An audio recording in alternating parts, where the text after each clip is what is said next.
Today on Animal Fact Files, we're talking about bottlenose dolphins. Don't forget to hit that subscribe button to stay up to date on animal facts. The animals featured in the next 12 episodes of AFF were a request from the Victoria Gallery and Museum in Liverpool, where the videos will be on display. We're thrilled for this opportunity and can't wait to see what there is to learn. Bottlenose dolphins are almost universally the creatures that come to mind when one hears the word dolphin, even though there are dozens of other species. Bottlenose dolphins hail from the Tursiops genus. However, like many animals we've covered here on AFF, their classification is debated. It's largely agreed that there are two species of bottlenose dolphins, common bottlenose dolphins and Indo-Pacific bottlenose dolphins. There may also be a third species called Burranen dolphins, after the language of Australian natives, though this has not been widely accepted in the scientific community.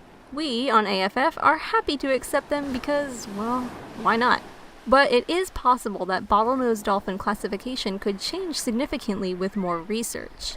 Common bottlenose dolphins live throughout the ocean's warmer waters, while Indo-Pacific and Burranen dolphins are found mainly along the coasts of Australia. Some groups of bottlenose dolphins, called pods, prefer to live closer to shore, while others like living out in the open ocean. While coastal living bottlenose dolphins are generally slightly smaller than their offshore neighbors. On average, a bottlenose dolphin is about 12 feet long once full-grown, with common bottlenose dolphins being the largest species. In color, bottlenose dolphins can range from pale gray to dark charcoal. Their dorsal, or top half, is darker than their ventral, or bottom half, which can appear nearly white. Color varies through individual dolphins, and older dolphins can even sport speckled patterns. It's like they're developing liver spots. Bottlenose dolphins can live to be older than 50, with females living slightly longer than males. The age they're ready to mate can be anywhere from 5 to 15 years old, with females maturing slightly faster than males.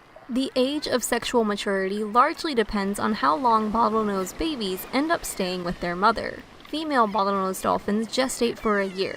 The baby is born live and there are tiny little hairs growing on her nose. Like all mammals, dolphins have hair, but theirs begins to fall out as they swim more. They also drink milk, and a dolphin baby may drink his mother's milk for 2 years or longer. There was even a report of a male bottlenose baby who stayed with his mom for more than a decade. And I thought Chester was a mama's boy. Bottlenose dolphins learn to hunt during their time with their mother. They'll eat fish, cephalopods, and crustaceans, and they all have different ways of collecting these meals. It's pretty widely believed that dolphins are some of the smartest animals in the world. Some dolphins have been taught to open puzzles in a collaborative effort in order to reach fish inside. Others seem to be able to recognize their own reflection and even actively watch TV. So it's no surprise that bottlenose dolphins, specifically Indo-Pacific bottlenose dolphins, have been observed using sea sponges to protect their noses while foraging on the ocean floor. This phenomenon is the first recorded use of tools by dolphins, a trait not shared throughout most of the animal kingdom. Although dolphins are smarty pants, they're still not completely out of harm's way.